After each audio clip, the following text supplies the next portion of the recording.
Olá, meus queridos e bondosos irmãos. Estamos aqui uma vez mais reunidos para estudar as mensagens dos nossos queridos amigos benfeitores espirituais. Hoje, a Carla nos trouxe uma live que toca muito no coração dela. Live pela qual ela já pediu até para fazer uma palestra sobre ela. Falamos da live 55, aonde o nosso querido irmão Pai João nos trouxe uma linda e bela mensagem. Uma linda e bela mensagem. Nós vamos estudar ela em algumas partes, então ao longo das próximas semanas teremos o trabalho completo dessa live. Espero que todos vocês gostem e que realmente faça como tem feito para nós, mexido no nosso aprendizado, mexido nas nossas capacidades grandes de aprendizado. Vamos lá. Temos o Robson aqui e temos a Carlinha, né, pessoal? Querem falar alguma coisa antes? Boa noite. Olá, gente. Deixa o like no vídeo. Boa. Boa. Então, vamos. Saudações. Amados e bondosos filhos de Deus.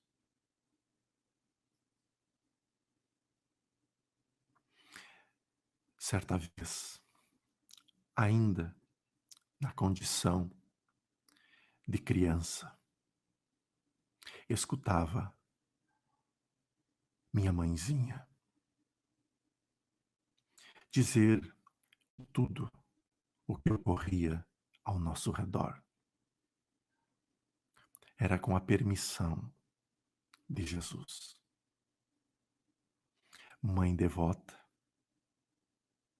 filha de católicos. Assim cresci, indo aos domingos, nas missas, e aos poucos crescendo, compreendendo e seguindo a minha pequena jornada. Nesta jornada, vivenciei inúmeras situações parecidas com o dia a dia de cada um de vocês. Inúmeras frustrações a mim chegaram. Ainda mais um jovem negro e de classe baixa. Mas desde pequeno observava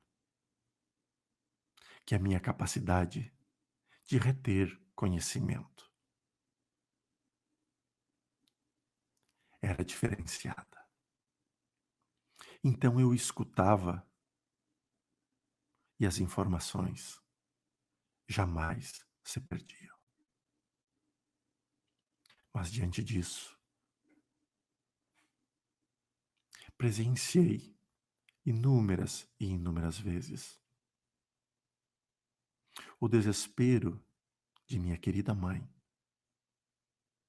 ao ver que não podia e não poderia dar a mim aquilo que julgava ser merecedor. É claro que inúmeras vezes a cobrei, pois queria uma vida diferente e algumas vezes até dizia que uma família diferente. Mas aquelas palavras que saem de nós no calor das emoções e não nos damos conta do poder que elas podem causar. Diante disso, mesmo sendo religioso, questionei por demais este tal de Jesus, que todos diziam ser filho do Criador, com amor, com carinho, com zelo, com esperança. Mas se ele assim o era, e como nos ensinava que veio à cruz para nos libertar, porque ainda éramos escravos de pensamentos, de ideias que não foram capazes de mudar com os mais de 1000 anos que se passaram. Se este ser que merecia nos colocarmos de joelho para conversar com ele, aonde estava quando adentravam os nossos lares em atos violentos, cometiam as barbáries? Aonde estava aquele Jesus que não era capaz de reter a fúria de muitos apenas por sermos diferentes? E que diferença era essa entre a pele clara e a pele escura? O que nos faria maiores ou menores? Bem, deste ponto da história, é fácil imaginar as revoltas que permeavam a minha infância, não apenas com aquilo que eu era, mas também com aquilo que me tornava. Sempre buscando o equilíbrio e a retidão, nos ensinos mais belos e humildes de uma mãe que ensinava a pedir, mas jamais pegar. Mas a maldade alheia insistia em acusar. Que devedor era eu? Esquivando-se, desviando a rua, escondendo os pertences. Bem, nada disto me abalava mais, porque passava a vida questionando por que então Jesus não poderia ser assim como eu. Não me entreguei à revolta em fase alguma da minha existência.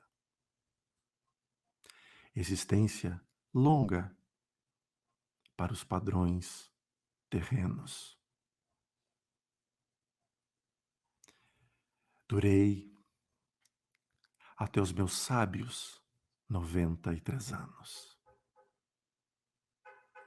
Sabedoria que veio com a calmaria dos hormônios do corpo físico. A partir dos 70 belos anos, uma espécie de paz reinou sobre mim.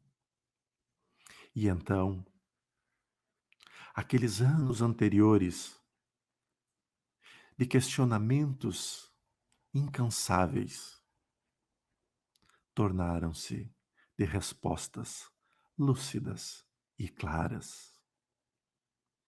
Então, aquele Jesus descia de sua cruz no altar da igreja e caminhava na direção de todos. Iluminava, abençoava, tocava nossos pensamentos com um amor que jamais conseguiremos descrever ou imaginar. Aquele ser não era mais de olhos claros ou de pele clara, de coroas de espinhos ou cravejado pelos pregos e ferrões da crucificação. Era um ser que manifestava-se da forma que melhor era aceito por aquele que o solicitava. Então, de bem vestido ao mendigo, de homem à imagem feminina, aquele ser de amor incondicional nos abraçava. Noites e mais noites, sentados, olhando o horizonte, passando como as constelações nos nossos céus estrelados, geravam os conhecimentos mais belos e profundos. Assim, aprendi sobre a verdadeira fé e a verdadeira religião, que não eram os livros ou aquilo que eles continham, que não eram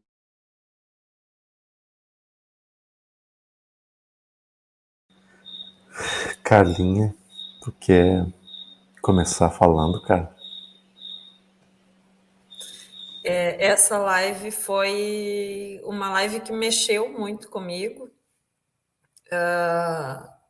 Em primeiro lugar, por ser, né, do Pai João, de um preto velho, e também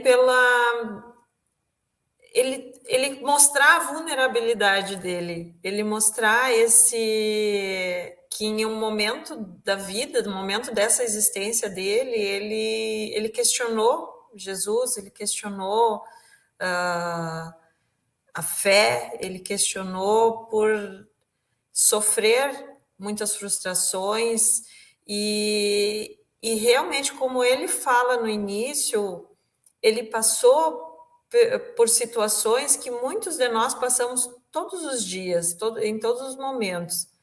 E quantas vezes nós mesmos, a gente não se questiona, mesmo já nos considerando ardentes em nossa fé, a gente não se questiona em função de tantos acontecimentos que nos perturbam, que balançam as nossas estruturas. E aí a gente vê a espiritualidade vindo se colocar de maneira humilde e se mostrar como nós, que também tiveram medo, também tiveram suas dúvidas, que também pensaram em desistir, mas que perseveraram, que venceram as situações difíceis, venceram as circunstâncias adversas, venceram os infortúnios, como o próprio Evangelho vai falar, e seguiram e conheceram um lado mais confiante, um lado consolador que a espiritualidade traz. E eu acho que esse foi o ponto que mais me chamou a atenção até esse trecho, né? Porque o final também é muito bonito dessa mensagem. Tem um final que eu acho que foi o que mais me tocou ainda, mas que aí vai ficar para o comentário de quando vier essa parte. Robson, gostaria de falar, Robson? Eu acho interessante essa primeira metade da mensagem, né, que acabou ficando assim, uma metade da mensagem e a segunda metade vai ficar para o próximo vídeo, né? Mas na primeira parte dessa primeira metade ele fala da infância dele. Eu achei uma coisa interessante, primeiro que ele não fala de pai, né? No relato dele, a figura da mãe é muito onipresente, assim. Então, uma mãe que tenta encaminhar ele para um caminho de uma devoção religiosa, mas que confrontava diretamente com a realidade material que ele vivia e que trazia uma certa amargura para ele, né? Essa precariedade financeira e essa dificuldade material.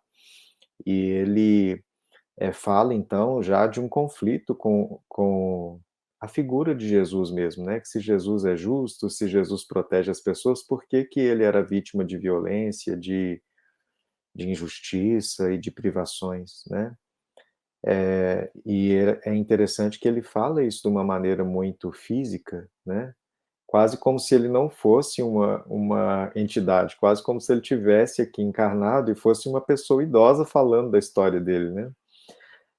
Então, como se fosse uma juventude que teve esse desafio de uma de uma inconformação que ele teve que vencer, e aí ele fala, né, que ele conseguiu trabalhar para o lado da honestidade, de uma vida muito reta, né, e aí ele teve que usar uma coisa para o lado da disciplina para poder vencer essa primeira parte da vida, né.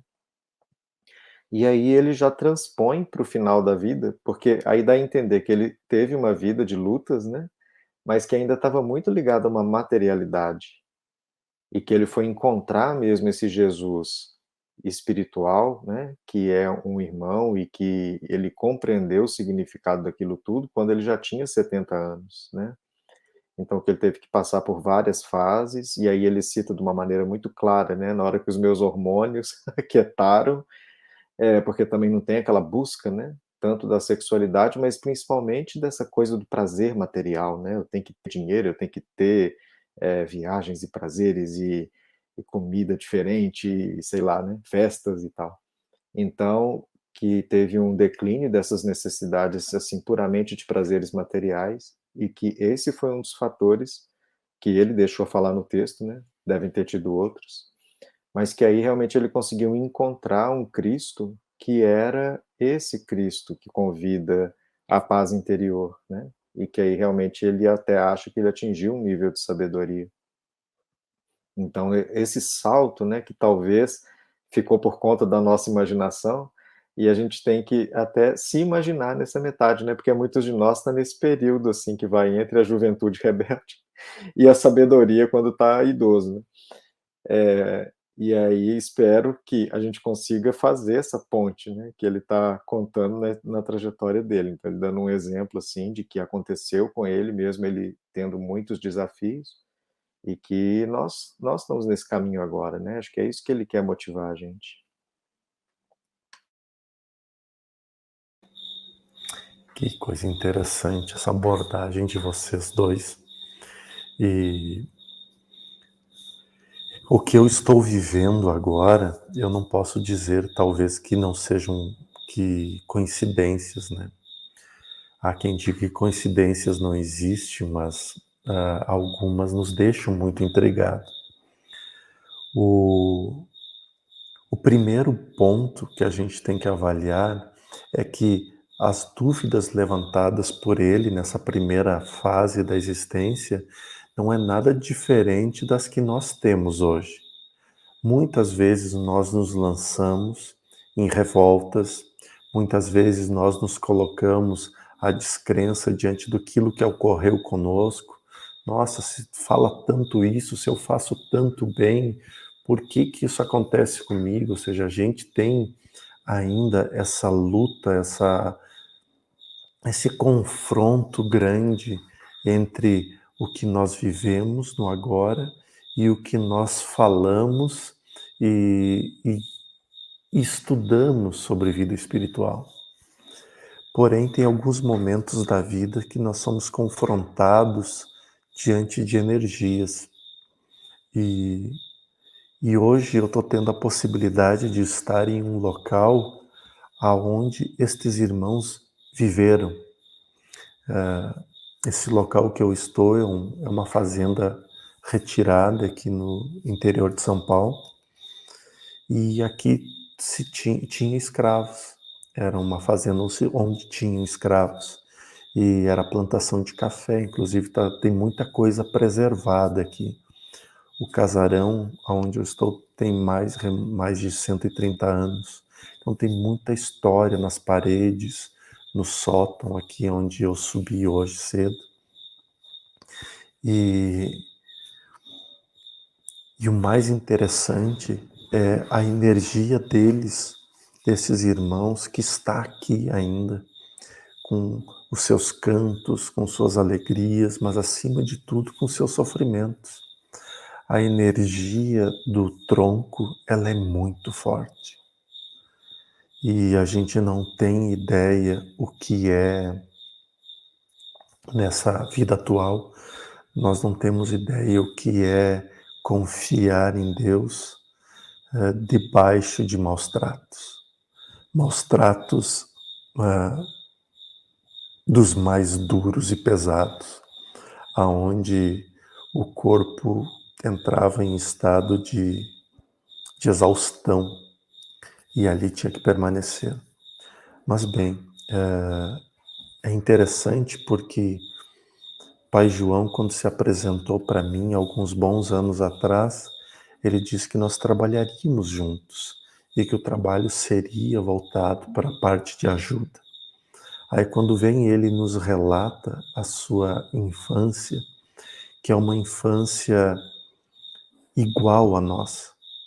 E aí é muito interessante porque a gente vai mais algum tempo atrás, nós chegamos em Jesus, que é nosso modelo, e ele também tem uma infância muito parecida, com família, com irmãos, com descrenças, provavelmente momentos em que ele também repensou, né, porque isso é um processo natural. E por que eu falo isso? Para que a gente entenda que o processo que nós vivemos não está errado. Todos os processos são corretos, são para o nosso amadurecimento, são para o nosso crescimento, são para a nossa desenvoltura. E ouvir uma história como essa não tem como não estar completamente envolvido na energia de Pai João. E eu agradeço a espiritualidade por me dar a oportunidade de estar vivendo isso e lembrando um período em que também vivi nessas condições, né? Então está sendo muito bom. Obrigado pela escolha da live. Eu não tenho tanto de receio de me escutar falando, mas tem sido muito bom esse encontro para os estudos. E graças ao Robson nós criamos isso, porque o Robson há anos, há um bom tempo ele fala, nós temos mensagens recebidas toda semana, por que que a gente não estuda essas mensagens? E graças a ele estamos no estudo adiantado já de algumas mensagens bem aprofundadas. Obrigado a Carla pela escolha e obrigado ao Robson pela ideia, tem sido valioso demais. Vocês querem acrescentar alguma coisa ou podemos encerrar? Podemos encerrar. Então, Vamos ter a parte 2 daqui a pouco. Aí daqui um pouquinho. vai dar spoiler se a gente falar mais. Tá certo. Então vamos deixar uma boa noite para todo mundo. Fiquem em paz e até semana que vem. Até a próxima.